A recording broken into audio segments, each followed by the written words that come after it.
एक पति पत्नी में तकरार हो गई। पति कह रहा था, मैं सेठ हूं, इस शहर के लोग इसीलिए मेरी इज्जत करते हैं और तुम्हारी इज्जत मेरी वजह से है। पत्नी बोली, आपकी इज्जत मेरी वजह से है। मैं चाहूं तो आपकी इज्जत 1 मिनट में बिगाड़ भी सकती हूं और चाहूं तो 1 मिनट में बना भी सकती हूं। सेठ को गुस्सा आ गया। वो बोला, ठीक है, दिखाओ मेरी इज्जत खराब करके। बात आई गई हो गई। सेठ के घर शाम को महफिल जमी थी। कुछ दोस्तों के साथ हंसी मजाक चल रहा था कि अचानक सेठ को अपने बेटे के रोने की आवाज आई। बच्चा जोर जोर से रो रहा था और सेठ की पत्नी उसे डांट रही थी। सेठ ने ऊंची आवाज में पूछा, क्या हुआ, क्यों डांट रही हो बेटे को? सेठानी ने अंदर से कहा, देखिए ना, आपका बेटा खिचड़ी मांग रहा है, जबकि अभी अभी पेट भर के खा चुका है, फिर भी दोबारा वही मांग रहा है। सेठ बोला, तो दे दो थोड़ा और। सेठानी ने कहा, घर में और भी लोग हैं, सब कुछ इसी को कैसे दे दूं? महफिल में सन्नाटा छा गया। लोग कानाफूसी करने लगे। कैसा सेठ है, जरा सी खिचड़ी के लिए इनके घर में झगड़ा हो रहा है। सेठ की पगड़ी उछल गई। सभी मेहमान चुपचाप उठकर चले गए।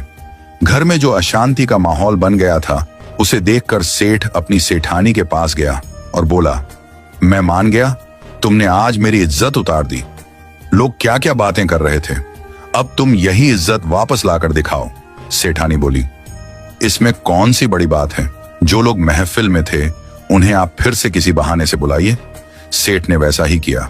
सभी मित्रों को फिर से आमंत्रित किया। बैठक जमी, हंसी मजाक होने लगा। तभी फिर वही बेटे के रोने की आवाज आई। सेठ ने पुकारा, सेठानी, क्या हुआ, बेटा क्यों रो रहा है? सेठानी ने कहा, फिर वही खिचड़ी खाने की जिद कर रहा है। लोग एक दूसरे का मुंह देखने लगे।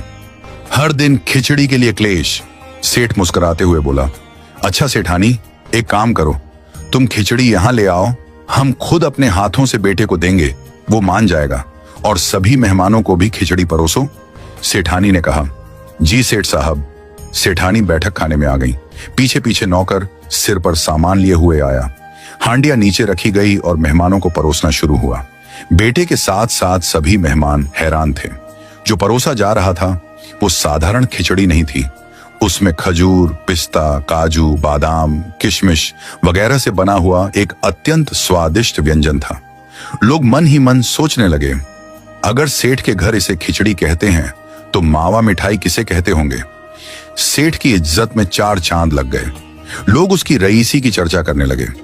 सेठ ने अपनी सेठानी के सामने हाथ जोड़ ली और कहा, मान गया मैं, घर की औरत चाहे तो इज्जत बना भी सकती है और बिगाड़ भी सकती है।